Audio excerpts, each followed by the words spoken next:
Hospital সানপাও আজকে entrance এটা totally free, কিন্তু লাইনটা যেটা ছিল অনেক লম্বা লাইন ছিল। আমরা অলমোস্ট 1 ঘন্টার মতো লাইনে ছিলাম। এই মাত্র আমরা আমাদের জার্নি শুরু করব। থাকুন আমাদের সাথে। এই হসপিটালটি 12টি আলাদা আলাদা প্যাভিলিয়ন নিয়ে তৈরি করা হয়েছে, যেগুলো একটি আরেকটির সাথে আন্ডারগ্রাউন্ড টানেলের মাধ্যমে কানেক্টেড।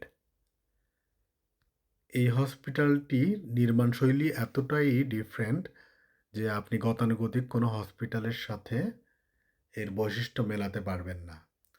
1997 সালে এই হসপিটালটাকে ইউনেস্কো ওয়ার্ল্ড হেরিটেজ হিসাবে ঘোষণা করা হয়েছে। এর নির্মাণ শৈলীতে আপনি দেখতে পারবেন কালারফুল মোসাইক, স্টেইন গ্লাস এবং এমনভাবে জানালাগুলো তৈরি করা হয়েছে যেখান থেকে ন্যাচারাল যে আলোটা বাহির থেকে খুব সহজেই হসপিটালের ভিতরে চলে আসবে। এর বাহিরে যদি আপনি গুগলে গিয়ে সার্চ করেন ওয়ার্ল্ড মোস্ট বিউটিফুল হসপিটাল লিখে সার্চ দেন, তাহলে প্রথমেই যেটা আসবে সেটা হচ্ছে যে hospital Sant Pau Barcelona. Hospital Sant Pau architect Lluis Domenech এবং মুনতানের, এই দুজন বিখ্যাত আর্কিটেক্ট 1920 থেকে 1930 সালের ভিতরে এই বিখ্যাত হসপিটালটি তৈরি করে।